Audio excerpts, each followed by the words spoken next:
गेल्या 48 तासांमध्ये बीडमध्ये झालेल्या पावसानं रौद्र रूप धारण केलंय। सलग 2 दिवस 15 पेक्षा अधिक महसूल मंडळांमध्ये अतिवृष्टीची नोंद झाली आहे। या पावसाचा सर्वाधिक फटका बसला तो आष्टी, शिरूर, कासार, अंबाजोगाई आणि माजलगाव तालुक्यांना। या ठिकाणच्या अनेक गावांचा संपर्कही तुटलाय। आष्टीमध्ये कडा नदीकाठच्या नागरिकांना वाचवण्यासाठी थेट हेलिकॉप्टरला पाचारण करण्यात आलं।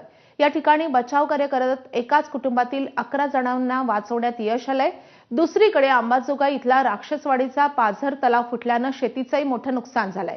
बीडमध्ये असलेल्या माजलगाव आणि मांजरा धरणातून अद्यापही नदीपात्रामध्ये पाण्याचा विसर्ग सुरूच आहे, त्यामुळे नदीकाठचं जनजीवनही विस्कळीत झालंय। हवामान खात्याकडून पुढील 2-3 दिवस पावसाचा अंदाज व्यक्त करण्यात आलाय, त्यामुळे जिल्हा प्रशासनाकडून आज बीडमधल्या शाळांना सुट्टी जाहीर करण्यात आली आहे।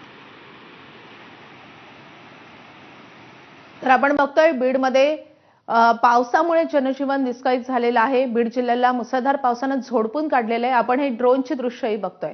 दरम्यान आमचे प्रतिनिधी स्वानंद पाटील आपल्यासोबत जोडले गेलेत। बीडमधली आजची परिस्थिती काय हे आपल्याला जाणून घ्यायचंय। स्वानंद, काय परिस्थिती आज बीडमध्ये? निश्चितच गेल्या 2 दिवसात बीड जिल्ह्यात जो काही पाऊस झालाय, हा पाऊस इतका भयंकर स्वरूपाचा होता की 15 पेक्षा अधिक महसूल मंडळामध्ये अतिवृष्टीची नोंद सलग 2 दिवस करण्यात आलेली आहे। आष्टी, शिरूर, कासार, अंबाजोगाई आणि माजलगाव तालुक्यात सर्वाधिक पाऊस पडल्याने आपण बघायला गेलं तर या ठिकाणचे जनजीवन विस्कळीत झाले होते।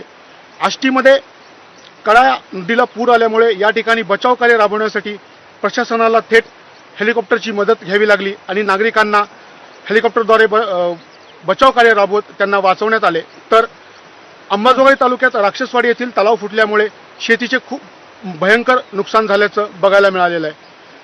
त्याच्या पाठोपाठ जो मांजरा धरणातून आणि माजलगाव धरणातून नदीपात्रात विसर्ग केला जातोय, या विसर्गामुळे देखील जनजीवन विस्कळीत झाले आहे। आज प्रशासनाने बीड जिल्ह्यातील सर्वच शाळांना सुट्टी दिली आहे आणि आज पाऊस काही प्रमाणात थांबल्याचं देखील बघायला मिळत आहे। धन्यवाद या सगळ्या सविस्तर माहितीसाठी। बीड प्रमाणे